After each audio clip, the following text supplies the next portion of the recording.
Зараз садоводи почнуть дивитися, буде мені габза. Зазвичай я всіх на каналі запитую, як вони докотились до такого життя. Це ідеальне питання. І мене за це питання соромлять часом. Чому? Тому що воно занадто якесь...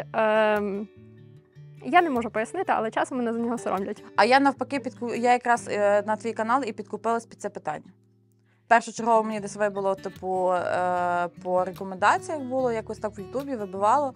І я так включила на пару хвилин, і типу є таке, як ви докотилися до такого життя? Я така, це щось цікаве. Типу, і я починаю читати, я починаю дивитися, слухати, і я вже розумію, про що йде мова. Ну це мені прям запам'яталось першочергово.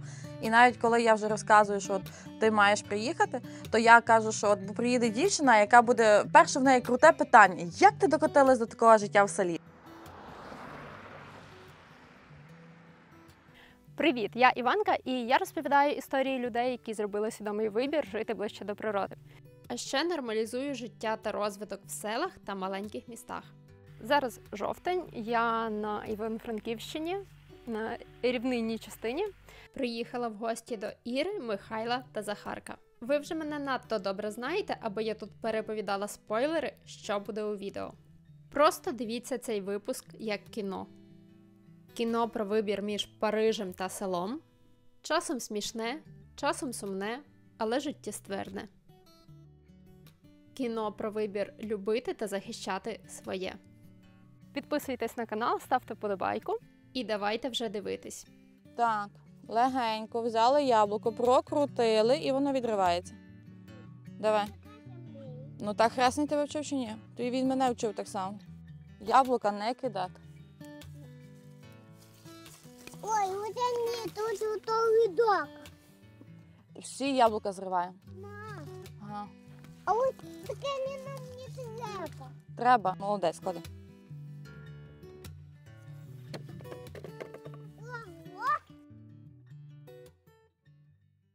Історія в тому, що ми познайомилися з моїм чоловіком на весіллі за козацьким столом. У мене чоловік тоді ще просто чоловік, який собі там ходив на весіллі. Це було моєї подруги в його друга з оселедцем. І мене це, так як я вже була в організації «Тризуб», це мене дуже сильно зачепило. Я вже розуміла, не всі собі можуть дозволити оселедець. І воно мене прям зауважило. Я так декілька разів подивилася, але була своя компанія і все. Потім ми познайомилися за козацьким столом, почали спілкуватися. У нас спілкування продовжилося десь на 1,5 року орієнтовно, але це було вільне спілкування. Він знав, коли я йду з роботи, він до мене дзвонив, і ми собі могли просто розмовляти. Був такий випадок, що я взагалі забула перезути медичні тапочки, і я просто по сотці йшла додому в білих тапочках медичних, бо я з ним заговорилася, і я просто йшла. І так склалося, що потім якийсь був проміжок часу, що ми взагалі не спілкувалися. Я поїхала за кордон до батьків на роботу, приїхала, і пішло питання в тому, що ти маєш робити. Взагалі ти хочеш якось себе реалізовувати.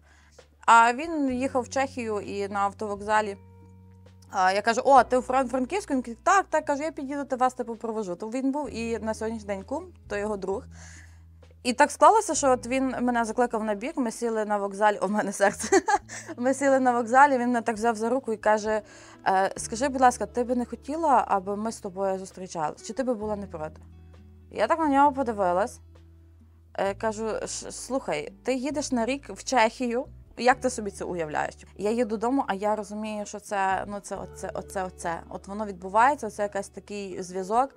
І я вже тоді знала, що я погоджуся, але я ще почекала добрий день, я відгуляла весілля, не в подружки, а в сестри. Відгуляла весілля, все, і я йому в неділю, здається, то була п'ятниця, а в неділю я йому написала, що так, я згідна. Як ви здогадалися, хеппі-енд трапився. Молода сім'я 4 роки прожила в Чехії, де й народився Захарко. В Україну ми приїхали в жовтні місяці, це взагалі була наша мрія, ми прямо вже рахували дні. Ми приїхали в жовтні, ми пожили в мене вдома, і в один момент ми вирішили, що ми все ж таки хочемо жити окремо, бо там була бабуся, що ми таки хочемо жити окремо, і ми купили цю хату. Перед тим він мені говорив про цю хату. Я казала, ні, яке село, куди.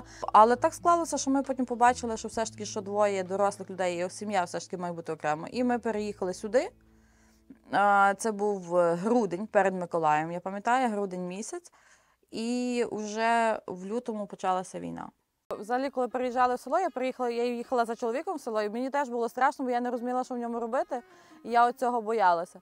Але все ж таки, коли ми їхали цією прямою дорогою, коли був цей захід сонця, я розуміла, що це моє місце сили, і я хочу тут жити. Ця хата, ми купили її 2,5 роки тому, майже 3 роки.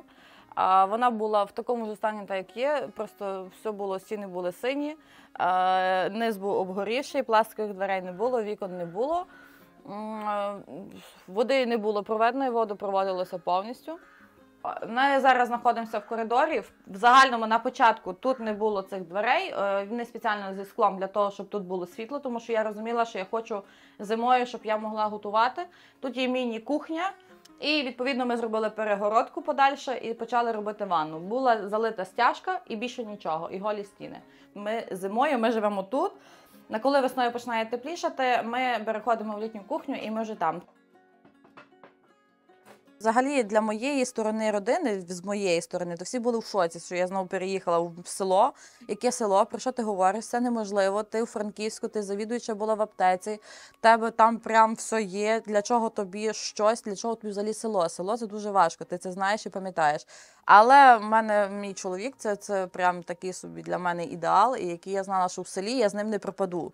Він все вміє зробити, в нього руки дійсно, він дуже і талановитий в будь-якій роботі. І я була спокійна в цьому моменті. Але склалися обставини так, що все, що я думала, що він буде робити тут, в принципі, де ми зараз живемо, робила в більшості, не в більшості, а робила таки я сама. Зараз ми знаходимося на дитячому майданчику в нашому селі. Це суто для діток там, до 5-6 років, хоча літом, коли тепло, тут дуже багато дітей, вони грають в волейбол, підлітки, більші, менші діти і решту мами. До речі, дуже класна штука вийшла, діти граються в піску, а ми можемо собі пограти в волейбол. Почалося з того, що ми були суто на одному штучному полі футбольному, і ми постійно дітей просили, аби вони посунулись, бо є менші діти, і виникла ідея, що для цих менших треба щось робити, так як вони малі і вони не можуть для себе самі. І в моїй голові виникла така штука, що, можливо, щось треба думати. І я знайшла подружку свою, я їй кинула цю ідею, вона сказала, о, круто, і я сказала, що багато там по родині своїй, типу, клас, Іра, чим можемо, ми тобі поможемо. І так воно пішло-поїхало. Я почала шукати дешеву якусь альтернативу майданчики, тому що самі дитячі майданчики там спеціалізовані, все повністю, вони досить дорогі, село не може собі цього дозволити. І ми знайшли виробника, який робить такі дерев'яні майданчики. Ми підійшли до старости села, він нас дуже був хорошою людиною, він підтримав цю ідею. І почали збирати гроші. Це люди самі скинули ці гроші, люди самі повірили в першочергово, як в мене, як новеньку взагалі в їхньому селі. І люди підтримали мене і підтримали цю ідею. І скільки вам обійшлося тоді, коли ви збирали разом гроші? Перший збір, який був потрібний, це було 16,5 тисяч. Це був перший збір, який ми збирали. І, до речі, я думала, що це буде значно довше. Ми його зібрали за нецілий місяць. Люди наскільки класно, якось це мене ще більше так підтиснуло на те, що тут можна щось робити, тут можна організовувати, тому що люди швидко. Були такі моменти, що мене просто, я як їхала машиною, мене по дорозі зупиняли. Казали, на, ти там на щось збираєш, на, там гроші, ти десь там їх вкладеш. І це прям як маслом по груді. Що коли ми вже купили свою хату, ми зрозуміли, що це вже наше. І ми дуже традиції, дуже поважали, що я своєї сторони, що він своєї. І ми в цю одну хату заносимо 2 традиції. З моєї сім'ї і він своєї сім'ї. І він тоді він робив святу вечерю, він зготував повністю сам. Усі 12 страв, так як по їхньому дома, по-домашньому. Бо я була в хаті з малим, він в літній кухні готував. А я пекла колачі. От я пекла колачі, а він робив це. І, відповідно, він зробив такого дідуха. В них в сім'ї є така традиція з дідухом заходити, можливо, і в селі, але я знаю про сім'ю. Традиція заходити з дідухом на поріг і говорити слова там. Я навіть близько їх зараз не скажу, бо я не пам'ятаю. І він коли говорив, я стояла з малою дитиною на руках з Захаром, він їх говорив, в мене чоловік дуже такий спокійний, стриманий, в нього пішла сльоза. От в нього було це розуміння, в нас двох така було, оцей момент, було розуміння в тому, що є. От ми вдома, ми в Україні, ми своїми традиціями, їх не потрібно десь просто так, як в Чехії, ми теж дотримувалися, але це не то, це вдома.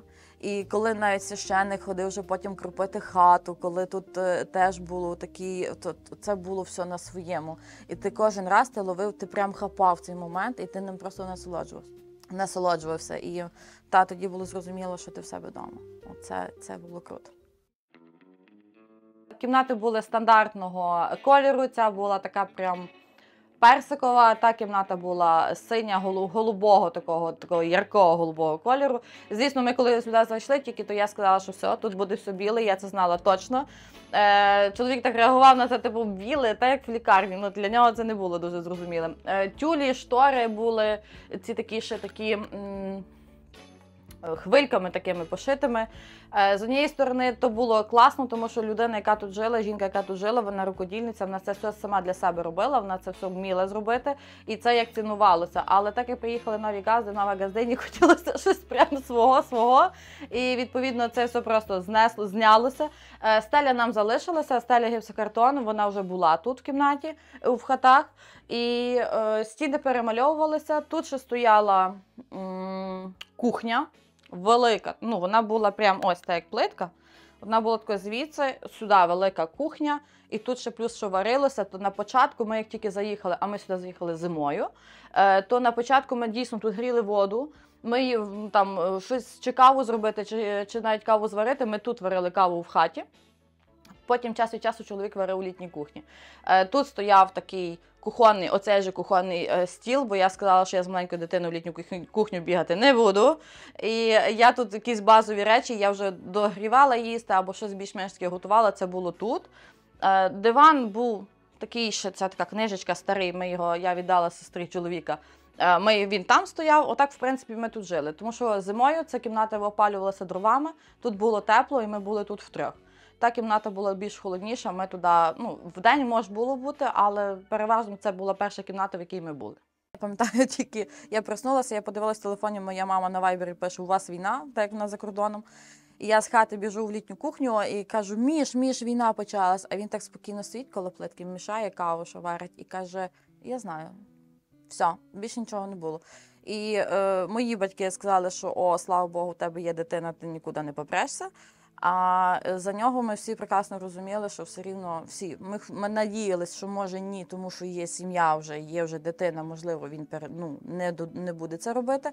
Але 5 березня він сам ходив в селищну раду, постійно просив повістку, йому її не давали, все відправляли, почекай, ще нічого не відомо, не ясно, як буде, кого треба, сидиш вдома.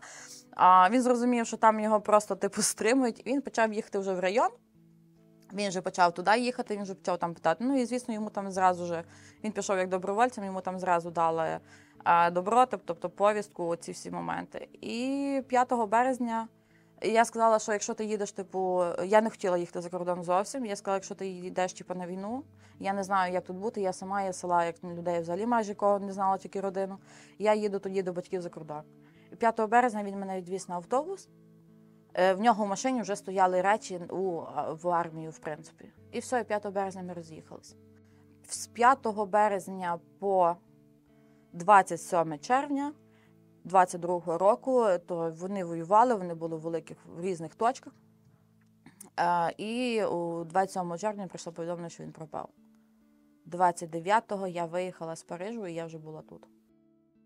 І інколи, коли дуже погано, я можу зупинитися на цьому горбі і просто подивитися на навколишній краєвид, бо все ж таки тут здалека, але видно гір.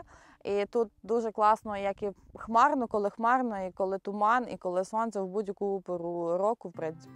А я вон далі хавунюк. І це моя хата мока, дах мокрий, трохи був дощ. А це фіска зелена і яблука накривається. Ось такові міри, і тако викили, і тако нову, і тако,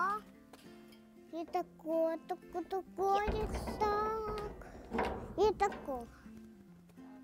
Ось тут мамини машини, вона урятала, і мама мені її дала. Тато наш кіт там ходить. Дивіться, я вам щось ще покажу.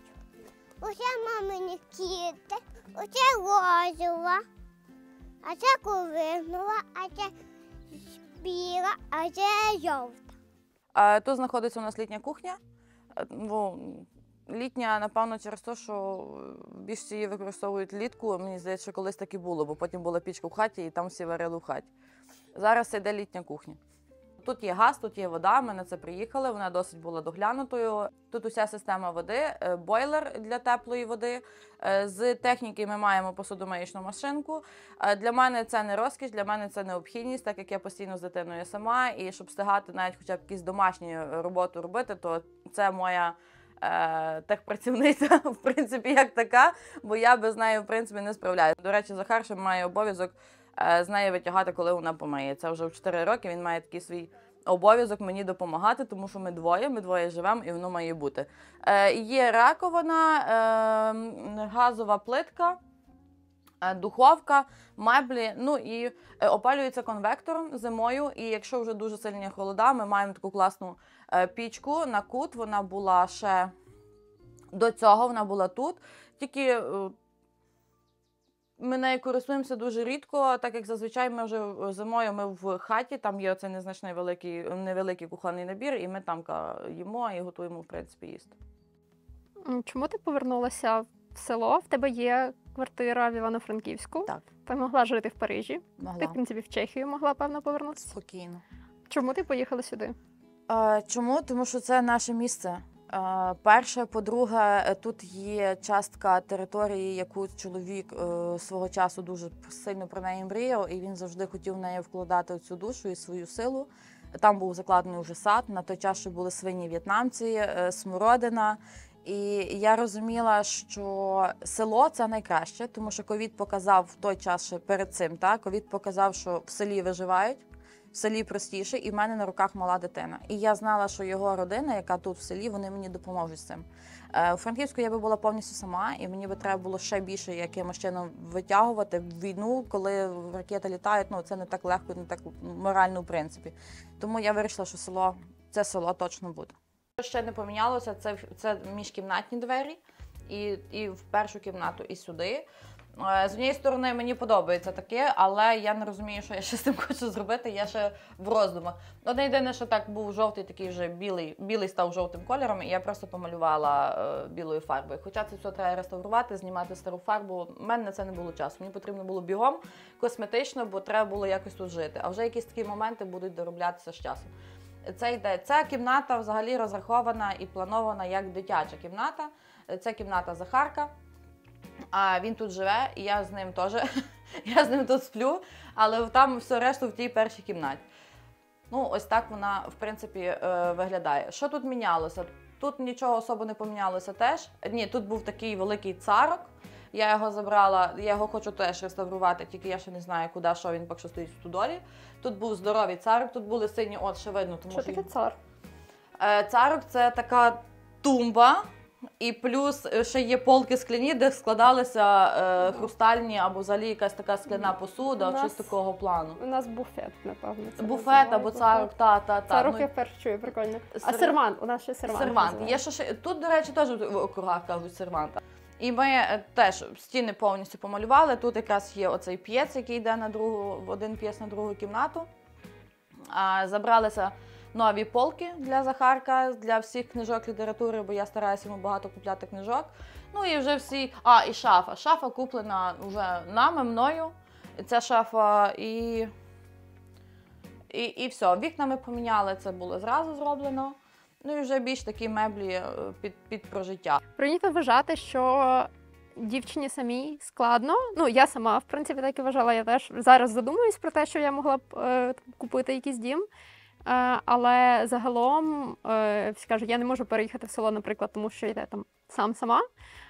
Ти з маленькою дитиною на руках дуже багато всього стягнула. Розкажи, будь ласка, що ти тут зробила за цей час і як ти взагалі це стягуєш стільки всього робити?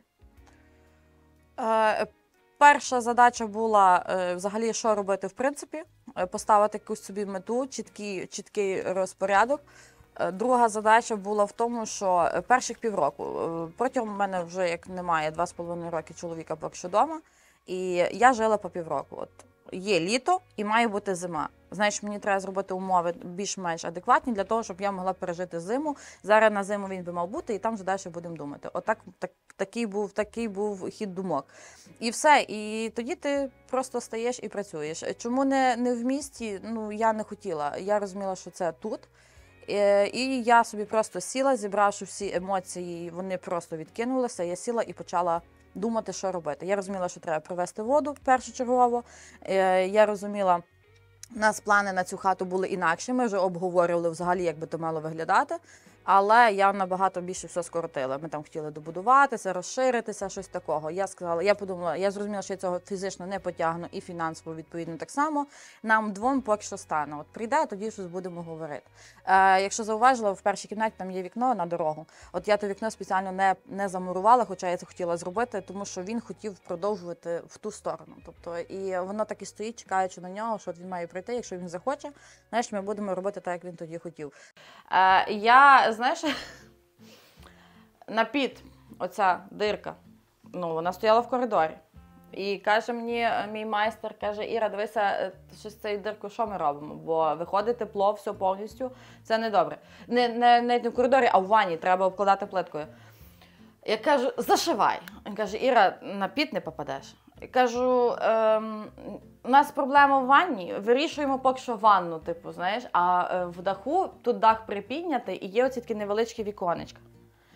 Коротше, ми це зашиваємо, приходиться мені шукати пічника, а пічники всі трошечки такі, і ніхто не годен залізти туди. Я кажу, дивіться, мені треба, щоб ви мені зробили пічку, ну, відповідно, треба зробити комін, його, ну, хоча б подивитися, що з ним відбувається. Я кажу, але в мене є одна маленька проблема. Він каже, яка проблема? Я кажу, я зашила вхід в під, і треба лізти через маленьке віконечко. Він такий, та ні, я не зможу.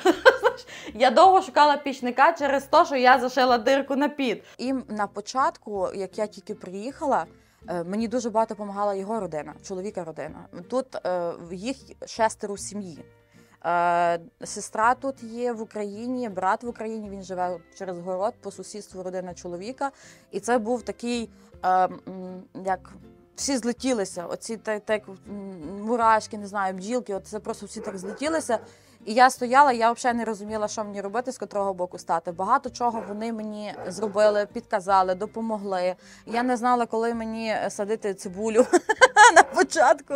Тобто я її садила постійно, але я не знала, коли мені це робити. От тета завжди я кричала, тето, що там сьогодні треба? Що ви, коли там треба сіяти? Ні, Іра, чекай, бо ще земля холодна. Типу, добре, я поняла. Тета – це рідна сестра тата. Тета, тітка, тьотя. Це все одно те саме, тільки тут тета. Переважно ми виїжджаємо зранку і без музики ніяк.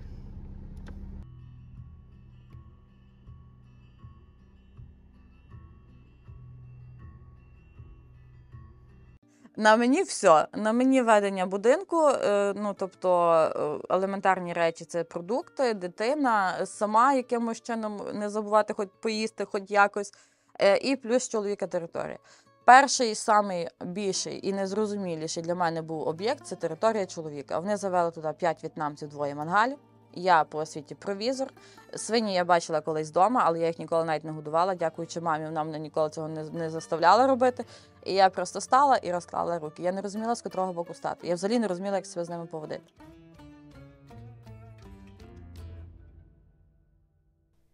Територія чоловіка – це 4 гектари землі, які вони оформили вдвох з другом ще задовго до того, як купувати дім. А там На. болото. Будеш яблуко? Буду, а там болото. Там болото, нічого, ми зараз його повитираємо. То треба є брати тут. А звідки це яблуко, ти знаєш? Ні. А звідки воно? Сяду. Звідки? Сяду. Гарно скажи. Сяду. З саду. А чийого саду? Ми знаходимося в яблуневому саді. Тут орієнтовно є 300 саджанців. Цей сад закладений 6 років тому. І тепер ми починаємо більше вже збирати свої плоди, які потім ми здаємо і хочемо, щоб плюс робити переробку як яблучний сік, просто холодного віджиму, без води, без цукру, без якихось домішок. Ми маємо тут 7 сортів. Кожен ряд – це різний сорт. Перших 2 ряда – це йде літній сорт, А наступні ряди це вже йдуть більш осінні зимові сорти. Знизу підтримуй, добре? Добре. Опа, пішли. Ми робимо вогонь, так? Ні. Так воду, ми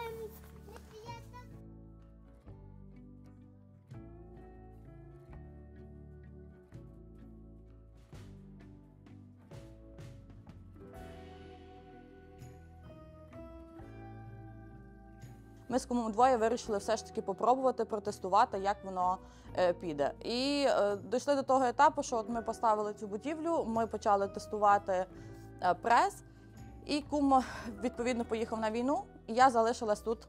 І на початку місяця то я робила ці всі соки повністю сама. А тепер це є моя подружка, і ми дві разом, нам в цьому всьому допомагає. Це моя опора, велика опора, яка завжди зі мною, яка завжди мене підтримує в будь-яких моїх починаннях, і в цих так теж.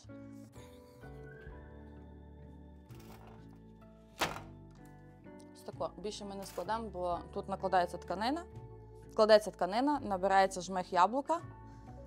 Тоді знову ця перегородка, і ми так йдемо вгору, і потім ми пресом тиснемо, в принципі, сам сік. І сік вже у нас витікає ось тут, у відра.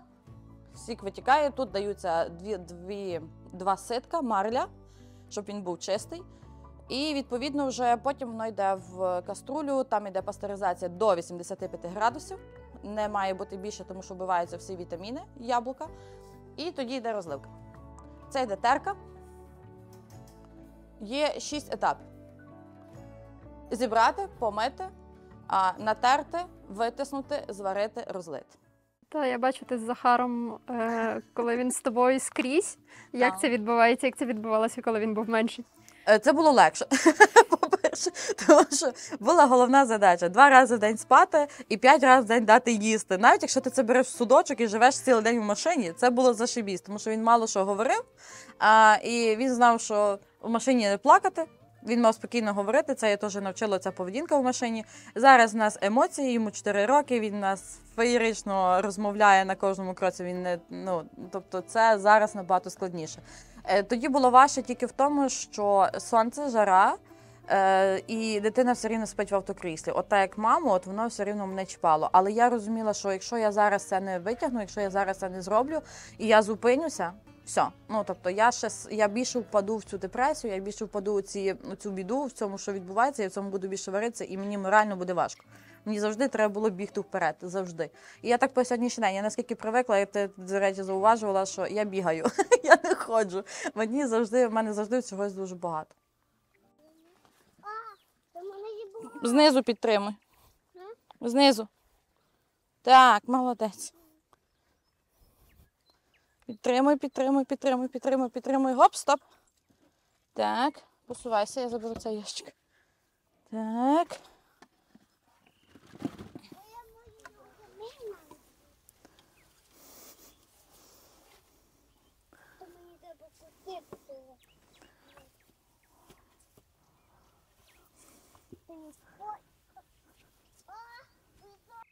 Дуже розумно.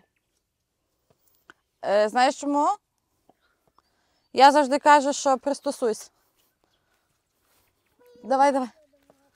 Ти в мене герой, ти все зможеш, давай. Ти суперсилач. Може котити, як ти котив, так зручніше.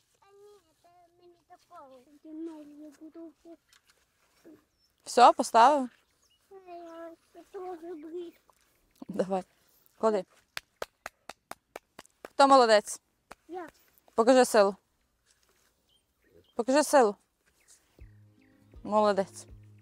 Ти займаєшся багато чим і можеш такими пунктами розказати, чим ти і раніше займалася. Можливо, давай так, почнемо з того, чим ти зараз займаєшся, а потім підемо трошечки в деякі проекти, ті, що були раніше. Зараз, в принципі, це є 3 основні. Це є яблука, соки. Це є волонтерство, маскувальні сітки, ветенанки. І плюс, якщо є якась така можливість, це щось творче робити, гердани, там, чи щось взагалі щось з бісеру, чи там сухоцвіти, що можна дати на продаж, щоб було типу як на донати або на такі штуки. І свого часу я просто включала фонарик, світла не було.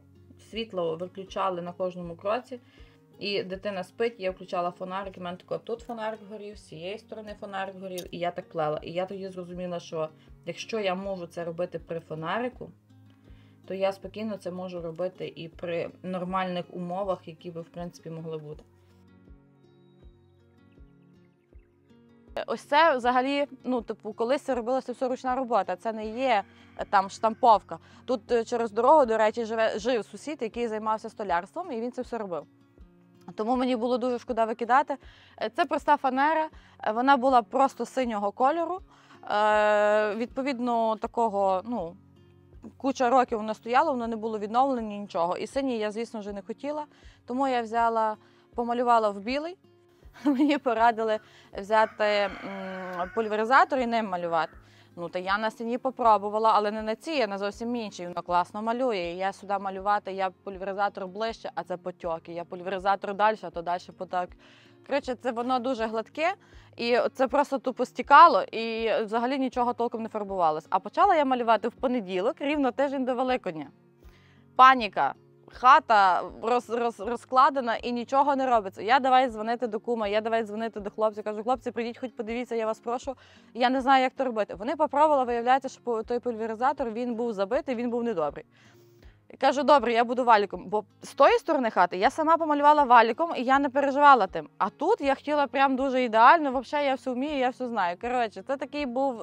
Хлопці приїхали і кажуть мені, ти би ще в чистий четвер перед Великоднем малювала хату. Це робиться там за пару місяців до Великодня, а не пару днів до Великодня. Люди пекли паски і взагалі вже готувалися до Великодня. У мене як такого свята вже такого немає, поки немає повноцінної сім'ї вдома.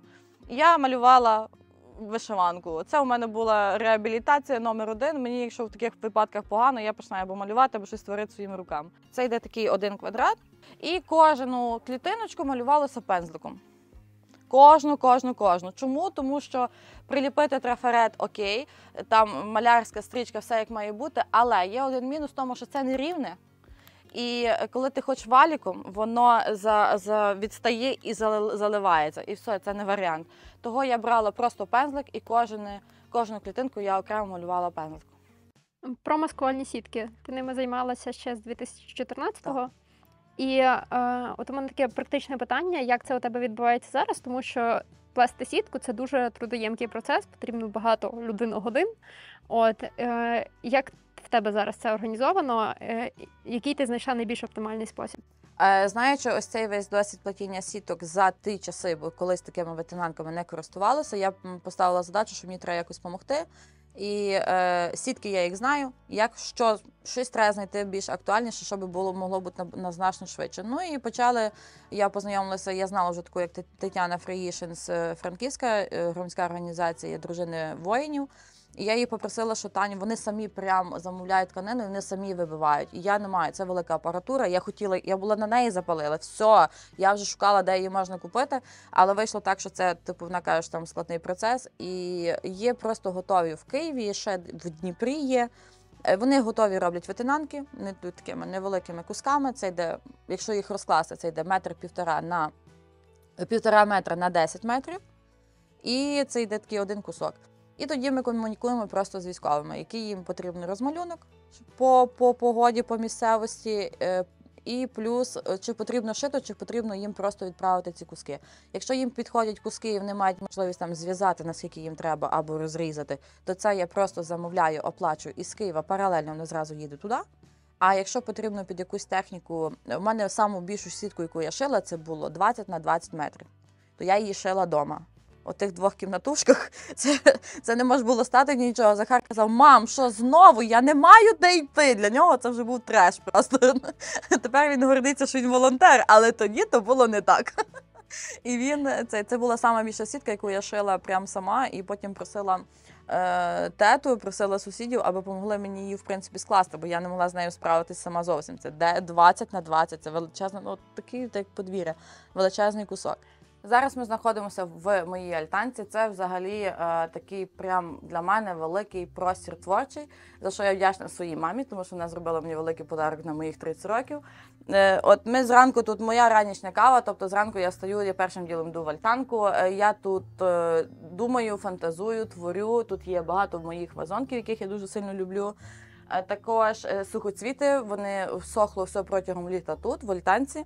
Вже як тепер починає холодати, то ми маємо ось такі ці ПВХ-двері, чи якось так правильно, напевно, називається. Плюс є ще такі моменти, як холодильник і морозилка. Холодильник поламався давно, викидати якоби дуже шкода, але не розумію, що з цим робити. Появилась альтанка, холодильник буде як міні-бар. Морозилка має ці всі такі полочки, такий... Куди морозилку? Добре, буде для зберігання інструментів або різного такого всякого, там піджива для квітів, для кропки різного. Ну, столик, 2 крісла. І, в принципі, дуже класна штука є, це придумав майстер. Я хотіла, щоб були полки для вазонки, так як в мене їх багато. І він зробив такі підвісні столи, які такі з ланцами, от не знаю, мені це дуже сподобалось. А потім пішло в практику, бо я то закладала квіти і вони так класно сохли. Тобто це було дуже практично. І ще тут є такий один із моїх ручних робіт, напевно, ми зберегли, не викидаємо старі меблі, плюс до холодильника і до морозилки, які поламалися, ми доклали ще, я помалювала такий тумба-стіл, я не знаю, як це правильно назвати. Тут теж зберігаються всі хімічні підживи для рослин, для квітів, які у дворі там знаходяться. Оце моїх рук робота. Правда, я мала би бути в ідеальності відшліфувати його, там прям дуже-дуже класно, і потім зверху помалювати. Але так як в мене часу мало, а хочеться воно виглядало, я швидко так як-небудь помалювала типу по-білому, і воно виходить такий дуже класний, незрозумілий стиль. Ну, мені підходить. І тут ми ще маємо дитячу зону. Розпаковка. Ми маємо тут ще дитячу зону, так як в нас діти. Так як в мене є Захарко, і ми завжди, де би не було. На подвір'ї є дитяча зона, в хаті є дитяча зона, і в альтанці, відповідно, теж треба було знайти цю дитячу зону. Що? Мама, ну як я буду бачити? Мама, Ні, бо тут пече. та я дуже вигання. Захар пече. Та я буду Захар пече. Видиш? Я, напевно, хотіла себе ще поговорити, запитати про проблеми, з якими стикаються рідні зниклих безвісти. Тому що, мені здається, про це варто говорити. От, це і юридичні якісь питання, це і, в принципі, буденні, ну, вони, це якісь страшні задачі, які переходять просто в буденні задачі, які ви повинні вирішувати. Можеш розказати про цю частину життя зараз? Спершу, якщо ловить паніка, це зрозуміло і це нормально, це не страх. Це просто організм так реагує. Коли ти вже його опановуєш, ти розумієш, що тобі ніхто нічого не допоможе, командування тобі не допоможуть, і ти маєш мати якусь послідовність дій. Я не розуміла взагалі, яка є кількість безвісти пропавших, коли сама в це не попала. І коли почала шукати різні взагалі сайти, де читати, що робити, тьма навіть за той період часу було дуже багато людей. Зараз це набагато все крутіше, набагато все простіше. Є вже послідовність дій, по якій просто треба йти. А тоді це тільки вибудовувалося, тоді це тільки зорганізовувалося, і це було складно. Ну, перші це, звісно ж, в поліцію заява, там брали ДНК, брат рідний здавав ДНК, ми писали заяви. Потім ти починаєш тероризувати координаційний штаб, потім іде СБУ, поліція, координаційний штаб, СБУ, Червоний Хрест. Вони взагалі майже не відповідають, до них дозвонитися, це дуже складно. Женева, червоний теж, але ти туди подзвониш за кордоном. Це такі основні тези. Плюс військова частина. Вибити витяг, вибити реєстр, вибити бойові дії під час того, коли був на завданні. Взагалі, в принципі, військовий, тому що не завжди щось може співпадати, не завжди вони хочуть це писати, не завжди вони ще можуть відмовлятися в тому, щоб це взагалі, в принципі, видавати, хоча це зобов'язано видавати на руки. З цим ми теж стикалися багато. Я, наприклад, на свого часу я зробила помилку в тому, що я була необізнана, що я не підняла шум, щоб зняли з дронів. зняли ото місце. Потім мене там військові хлопці чоловіка заспокоювали, що то би так було неможливо, тобто ти себе цим не гризи, але ні, то треба було зробити, тому що коли в тебе є відео, ти вже принаймні розумієш, що це в дійсності немає нікого на полі бою і десь могли забрати, і там уже чи є на полі бою, і ти розумієш, що дійсно загинув, тільки не змогли забрати тіло. І ти з цим живеш. В тебе є повідомлення без пропавшим, але в своїй голові ти вже вискладуєш оцей моменти реальності життя. В моєму випадку такого доказу немає. В моєму випадку я живу 50/50, тобто, можливо, загинув, а можливо і полон. Тому що історії говорили різні, військові побратимів завжди треба, не знаю, просити, молити, доставати, наскільки це можливо. Протягом 2,5 років, якщо йде обмін, 2 дня випадає життя. Просто випадає життя. Тому що ти, по-перше, ти все, що мав би бути обмін, бах, обмін є, а нема. Все, це так, упад сил. Ти збираєшся, буквально чекаєш, поки є списки. Коли є списки, ти починаєш шукати, хто там є. І ти починаєш шукати номера. Ти починаєш писати повідомлення, проситися, запитати, кинути фотографію або татуювання, або такого плану. По сьогоднішній день це робиться. Тобто це не зупиняється. Я чекаю на ці повідомлення постійно. І на дзвінки, і на повідомлення. Завжди треба себе нагадувати, завжди треба їздити на з'їзди. От є у нас наша громадська організація, дівчата організували з Тернополя, це «Опора титанів». З громадськими організаціями потрібно працювати, тому що вони мають більший вплив, ніж одна людина. Один в полі не воїн в нашому випадку. Коли ти в громадській організації, це подаються загальні запити, і вони дійсності приймаються уже там в Міноборони, координаційному, і тоді запрошують представників. Тоді представники по кожному можуть подати навіть і справу, тобто твоєї людини, твого чоловіка там, чи родича.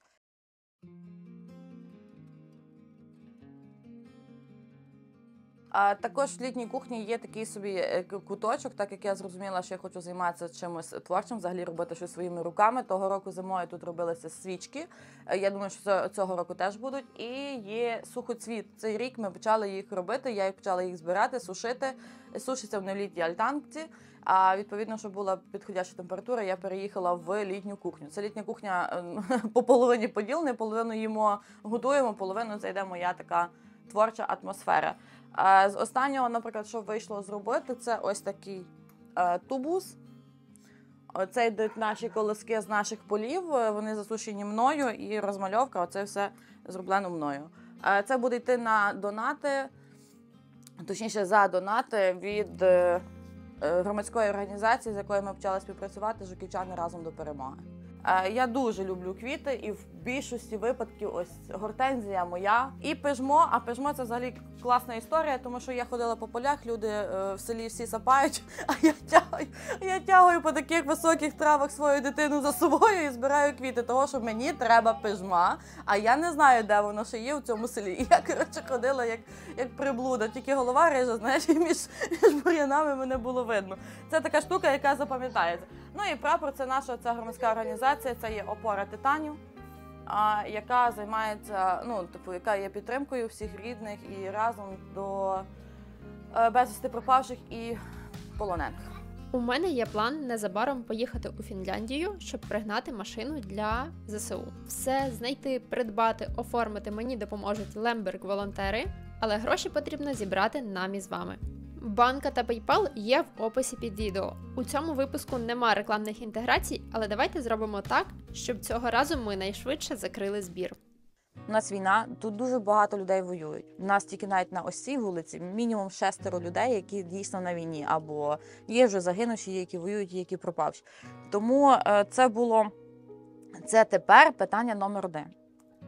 Як для мене особисто і як для людей, які хочуть в більшості. Є волонтери місцеві, є волонтери з ОТГ, які їздять уже протягом 2,5 років. Вони не зупиняються в цьому. Вони паралельно це роблять, тому що це благодійно. І ми зрозуміли, що потрібно йти далі. рано чи пізно війна закінчиться, і їм потрібно якимось чином цим військовим допомогти. Не то, щоб допомогти, їх потрібно якось зібрати. Військовому важко соціалізуватися, коли ти 2 роки у війні і бачиш кров, і переходиш через трупи, перестаєш. І зараз тобі треба соціалізуватися, а на тебе дивляться просто косо і бояться, чи ти адекватний чи ні. Це помилка не військових, це біда соціуму людей, які сидять просто тут. Треба більше читати, треба більше вивчати, як з такими людьми себе поводити. І не він винен, що він такий, а винні ми, що ми не вміємо себе з такими людьми поводити. Тому що він захищав, він втратив своє здоров'я, багато хто втратив кінцівки, багато хто втратив, в принципі, життя. І це помилка соціальна, як на мене, в принципі, номер 1, яку треба розвивати. І я більше ще вважаю, що першочергово потрібно підтримувати жінок військових, родини військових. Тому що жінка – це є якраз оця основа, в принципі, основ сім'ї. Хто би що не казав, але воно так є і буде. І коли жінка переживає весь етап війни, що воюється, і жінка переживає, коли приходить чоловік. І вона є оцим ребром, оцею шиєю, яка завжди веде, і яка завжди має десь змовчати, десь сказати, вміти сказати, знати сказати. Це є страх так само, тому що тобі приходить зовсім чужа людина для тебе. І треба вчити цього. Я зараз подумала про те, що от формат толоки, давній український формат, коли там будували хати, це теж така командна робота, яка дуже класно збирає людей. І зараз воно відроджується, тому що часто молодь вже організовує, часто це там не місцеві збираються, там люди з міста приїжджають, які б там хотіли чи глину помісити, чи щось подібне. Більше місто, воно їм якось таким чином цікавіше. Толока – це теж класно, ми теж над цим думали, в принципі. Але це потрібно інакше, коли молодь, вони активні, от вони хочуть і підуть. А інакше, коли військовий, коли в нього ока немає, протез, або щось з кінцівками, або щось внутрішнє, він ніби фізично якоби виглядає здоровий, але по факту він просто на діалізі сидить, бо інакше він не буде жити в принципі. З такими людьми потрібно знаходити зовсім інший підхід. Потрібно розуміти, що він може, що він хоче, чи він в принципі хоче. Це більше психологія, це більше розуміння, більше розмов, більше от на такому рівні. І тоді полегенько, я так полегенько тако можу говорити, потім кажу, а ви знаєте що? Та що, Іра, а ви знаєте, що от треба тубус почистити? Та я би почистив. Кажу, а ви знаєте, що їх є багато? Та най буде. Все, і він сам навіть не пам'ятає, як він погодився, розумієш? І це працює, от тоді воно працює. І ще інакше, бо до мене інакше ставляться, от до волонтерів інакше ставляться такі військові, тому що я жінка безвісти пропавшого, це знає теж. Так як, наприклад, в селі, мене вже багато хто знає, і я стараюсь там не нашкодити в більшості, а просто допомогти якимось чином щось зорганізувати. І мене сприймають вже інакше. І я знаю, що я на цьому плані, я можу з ними говорити, десь і крикнути, а десь і прям так, ну ви знаєте що, а я знаю, що ви вмієте малювати, і що, а я знаю, що ви гарно малюєте. Типу, таким чином ми підходимо до військових. Ти це використовуєш не тільки в спілкуванні з військовими, а й в спілкуванні з підлітками. Розкажи про свій досвід для підлітків. Так, це крутий досвід в моєму житті. В принципі, свого часу я пішла в Центр позашкільної освіти на роботу. І вийшло так, що я вирішила взяти все ж таки гуртки. І так як я з медичною освітою, в Центрі позашкільної освіти це переважно йдуть рукоділля, танці, отакого плану. І ми взагалі не знали, чи мені знайдеться якась програма. І програма знайшлася «Юні медики». Давай ми вставимо, що свого часу це минулого року, тобто минулий навчальний рік, правильно? Попередній. В селі є величезна проблема – це перша освіта дітей, в принципі, зайнятість дітей. І взагалі мені дуже хочеться поділитися досвідом, що в когось, хоча б в якомусь форматі, хоча б якийсь час вийшло зайняти підлітків чимось, окрім просто сидіння на лавочці. І в телефонах. І в телефонах. Сидіння на лавочці і в телефонах ніхто не відміняв, тобто ти це не забереш, це нормально. Але якщо це в міру, бо вони не мають... ми сидіння на лавочці ще так, а от сидіння в телефонах я перекрила тим, що вони створювали в кінці відео. Як все виглядало? Група «Юні медики» – це перша домедична допомога, так як я по освіті медичній, і я почала шукати їм короткі, по 5 хвилин, максимум мало бути 5 хвилин відео. Вони бачили, грубо кажучи, зупинка кровотечі, вони дивилися це відео і вони його мали передати. В групі там орієнтовно від 8 до 15 дітей, хто приходив, до 8 дітей, як коли вийшло. І кожна дитина мала один на одному показати, як це робити. Там втрата свідомості, які дії мають бути, послідовність дій. І в кінці в нас була така штука, що створити відео. Але відео мало бути командним. Якщо є багато дітей, там 15, то ми ділили на 3 групи по 5 людей. Вони мали згуртуватися, вони мали продумати, вони мали дійти до одної спільної думки і зняти це відео. Потім його змонтувати, якщо їм це потрібно би було, змонтувати, і тоді вони мені закидали, в нас було окремо, я мала в своєму селі і в сусідньому 2 гуртка, то ми мали 2 окремі телеграми з групи, і я з ними отак трималась дистанційно. Твої тепер турнікет накласти, ти кажеш, можуть Так, спокійно. вони спокійно. Ти знаєш, мені просто шкода, що ніхто не попався під руки, як ми їхали.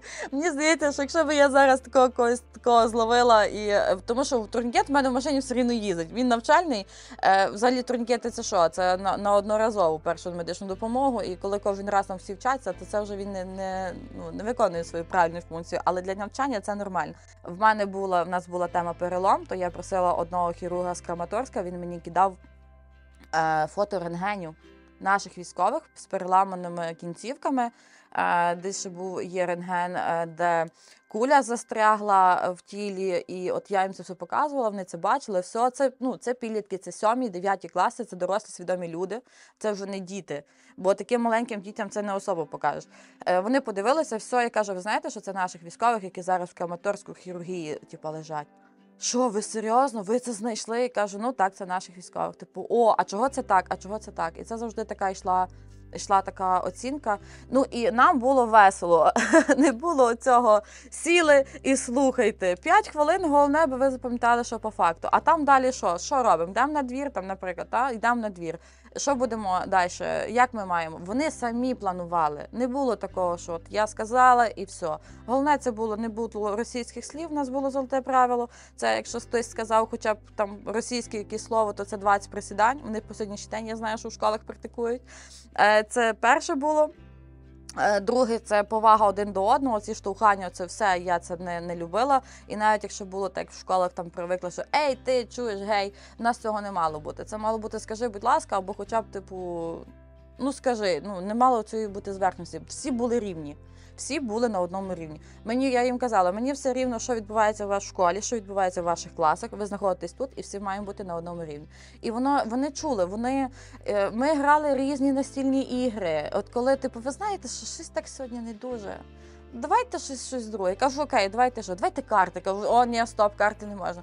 Давайте якісь ігри. Давайте, у мене є настільна гра. Виявляється, в них вдома куча настільних ігор. Я була вражена. Кажу, давайте, тягніть додому. 10 хвилин, а то переважно все велосипедами приїжджало тут в селі. 10 хвилин, щоб ви мені були. Все, це такого, мурахи розлетілись, мурахи прилетіли, кожен ігри має, то, давай цю пограємо, а потім цю пограємо. Все, час вилетів, я кажу, народ, я поїхала по дитину в садок. А ми на другий раз кажуть, все, давайте і на другий раз. Виявляється, що діти читають. Діти читають книжки. І мені здавалося, що вони тільки в телефонах, от лавочка, телефон. Ні, вони читають. І вони читають таку літературу, я їх питаю, що ви там читаєте? Фентезі, наприклад. Кажу, киньте мені фотку тої книжки, хоча фентезі я взагалі її не читаю, я більше по психології. Але все рівно киньте, мені цікаво хоча б трошки подивитися, про що це йде мова. І кажу, хто ще таку книжку читає? Ще я її читаю. І це вже двоє спільних між собою людей. Вони ніколи між собою не спілкувалися, а вони вже починають між собою спілкуватися. В кінці наприкінці року в іншій групі є одна дівчинка, яка любить кондитерство. Вона себе в цьому пробує. Зараз, до речі, в неї теж дуже круто виходить. Я так за нею завжди слідкую. Вона зробила міні-бенто-тортик «Юні медики». Я плакала. Вони коли прийшли, кажуть, все, це сьогодні останнє, перед Різдвом, перед святами, останній сьогодні гурток. Будемо пити каву, чай, щось такого плану, то в нас є там самі дівчата. Вони прийшли з тортиком. І це було дуже мило, і я розуміла, що це прям, вони, по дітях видно. По дітях діти, вони не... Тим більше підлітки, вони вже сьогоднішні підлітки не будуть грати роль. Вони або так, і все, в них інакше нема. Покажи ж цей вихід на поле. А це взагалі... Тут ідуть двері, в мене є город. Ми щось посадили, були якісь грядочки, зробили, і я вийшла сапати з Захарком, і Захар бере сапу, таку велику, так як і в мене, він ще менший був. І я прополюю, він так бере сапу, мені сапа виривається з рук, і це все по грядки таке пролітає. І я так подивилась на це все, я зрозуміла, що я дитину сварити не буду. Легенько дитину під одну руку, 2 сапки під другу руку, і все. На тому моє газдівство на городі поки що закінчилося. Я думаю, що можливо колись, але ще зараз точно ні.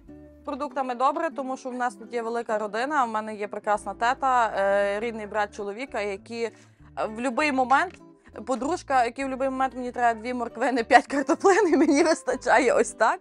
Того я можу подзвонити або просто крикнути за тетою, типу, що ви там маєте? Вона там скаже, що є, і вона мені це може дати. От таким чином, тому продуктами ми все рівно харчуємося домашніми з даного села, але не з нашого роду.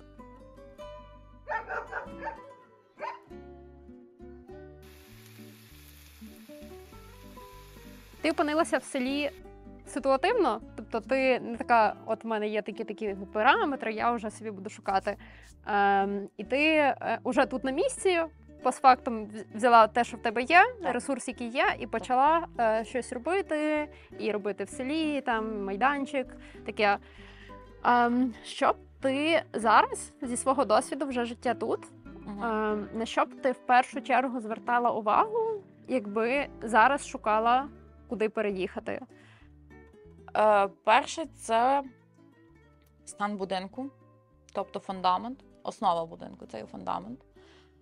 Друге – це комунікація, тобто світло-газ, це так само не менш важливо.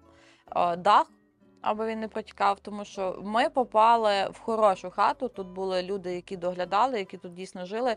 Я не стикнулася з цими проблемами, тут газ є, світло є, дах, дякувати Богу, супер, тільки його треба було покрасти або просто поновити. Переважно, коли ти заходиш до когось дивитися, ти типу такий трохи скутий, ти не розумієш, і тобі ніби це все як в тумані довкола.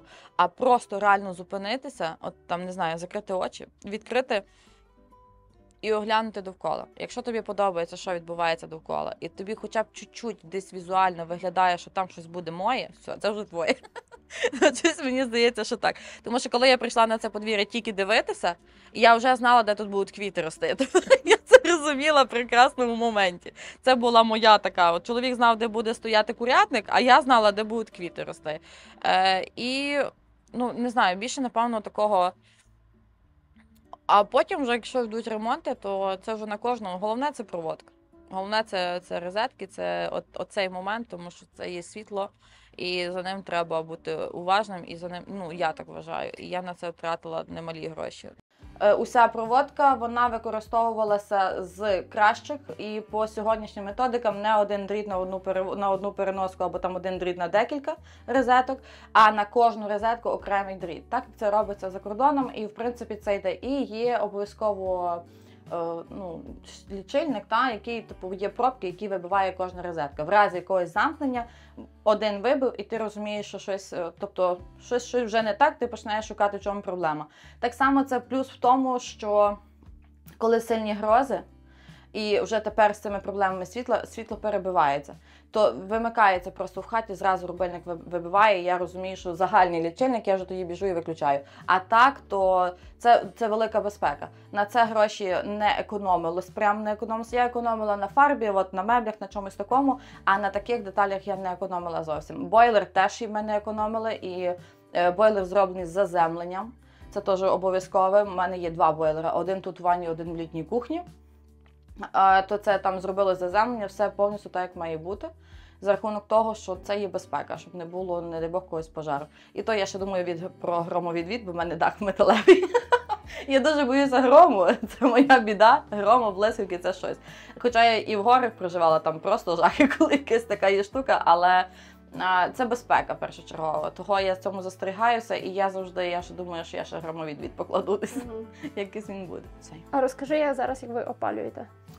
Опалюємо ми конвектором, у нас є газ.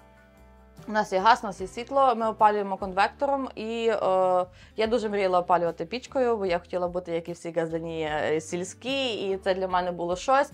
Перша пічка стара, яка була, я перед зимою її розпалила, вона задиміла, і я, коротше, вирішила, що ні, її треба реставрувати, робити нову, я не буду. І ми перейшли в цю кімнату на конвектор.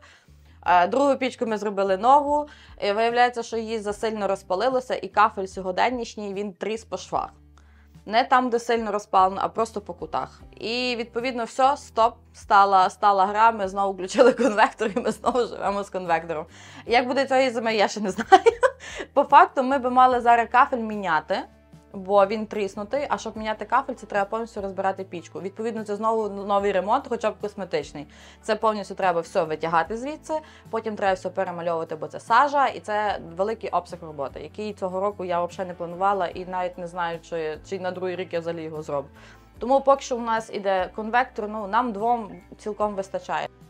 Води в хаті не було повністю, зовсім не було проведено. Ми від криниці, у нас є своя криниця, і ми від криниці довкола робили траншею, тому що ми боялись, тут не є далека відстань, але ми боялися зачепити, ми не розуміли, який фундамент, і вирішили себе перестрахувати, і ми довкола окопували траншею, і відповідно вже так, як ззаду хати, грубо кажучи, там є два стока каналізації. Чому два? 4 кольця, тобто по 2 кольця, 2 стока, 4 кольця в загальному, тому що тут є ґрунтові води, і щоб воно не виливало, не переливалося в разі більших дощів, воно переливає одно в друге. І це дуже класний момент, коли в нас було поза того року, здається, на Івана цілий день просто лив дощ, подвір'я плавало. Каналізації так і вони і не підвищилися, і не було цієї проблеми. Це було дуже круто. У мене був класний майстер, який реально, він зайшов сюди, він подивився, що хата стара, хата дерев'яна, глиняна, він такий: ти точно хочеш, би я це робив? Кажу, будь ласка, я сама, мені треба. Я подумаю. На другий день мені дзвонить, каже, ну що, ви зробите? Він такий, ну добре, я тобі це зроблю. І я так тішилася. Він, правда, за місяць, грубо кажучи, за місяць часу він зробив від стяжки, від підлоги до проводки, до останнього світильника в хаті повністю. Ну так, от дорога, до речі, теж важливо грає роль. Бачиш, в мене трошки інакше склалось, бо я пішла за чоловіком, я пішла за ним в його село, і це для мене не було таким моментом. А в принципі, зараз, стикаючись уже з дитиною, так, це проблема. Дорога номер 1, навіть при тому, що ти маєш авто, все рівно це дуже складно з цим авто, тому що дороги немає, машина б'ється, тобі треба довго їхати, 20 кілометрів їхати 45 хвилин, це вже трохи досить занадто. І то я вже навчилася їхати за 30 хвилин, але вже далі я вище себе, вище тих ям я вже не скочу точно.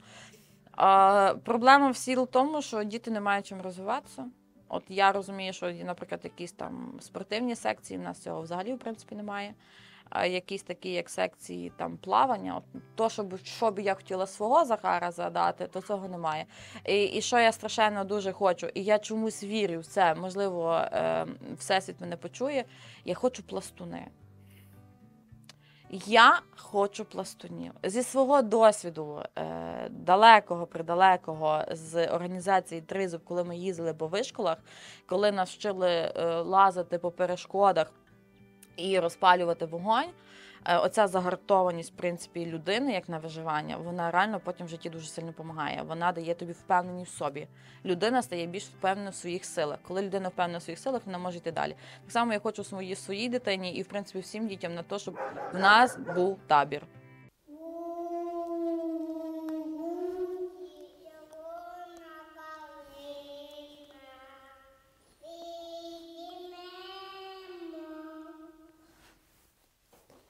Ну, давай далі.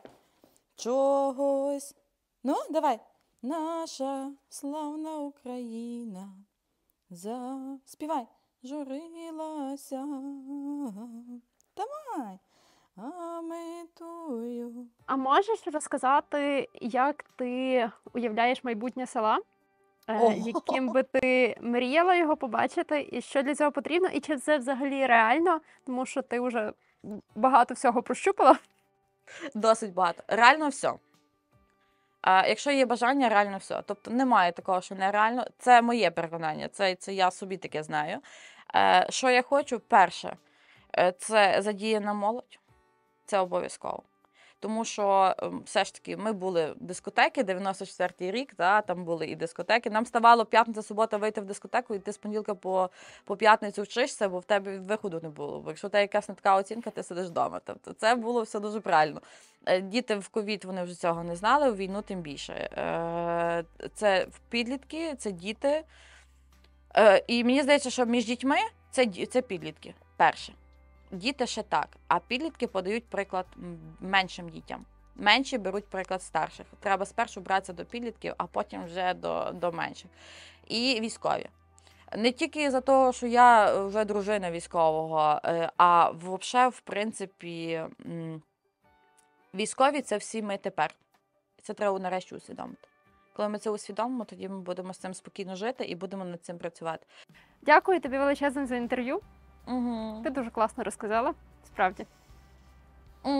Я старалася все можна видихати. Окремо хочу подякувати всім, хто підтримує цей проєкт фінансово.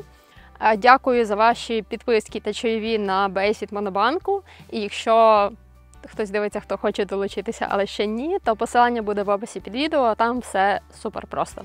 Традиційно в описі під відео будуть всі контакти Ірини та мої. Дякую, що провели цей час разом з нами, і до нових зустрічей. Па-па! Це капець просто, люди добрі. Сприйміть, ви живете в цьому світі, все, це світ війни. І ми були в хірургічному відділенні, в лікарні, як Захар 3 тижні лежав. Ми йдемо, і військовий без протеза, але ампутація ноги на костелях. І моя дитина йде про нього і каже, я вам дякую, що ви мене захищали. Плакало ціле відділення. Я сама, а я, як завжди, я вперед, моя дитина заду мене доганяє. І я якось, я розвертаюся, кажу, Захар, давай бігом, бо нам треба аналізи забрати. І я бачу, він стоїть коло цього військового. І я завмерла, бо я не розумію, що він буде питати. І я не знаю відношення взагалі, в принципі, військового, як він буде реагувати. І я підійшла, а він знову його прислуховується і дивиться на мене. І цей знову йому повторює, дякую, що ви нас захищаєте. І я така, я видихнула, окей, то, що я там тих 3 місяці вкладала, реально є результат. І я йому повторила військовому. Військовий заплакав, була жінка, яка прибирала, там ще було пару жінок, і це просто всі стали і почали плакати. Він так дивиться на всіх, і він не розуміє, чого плачуть. І я зараз плачу.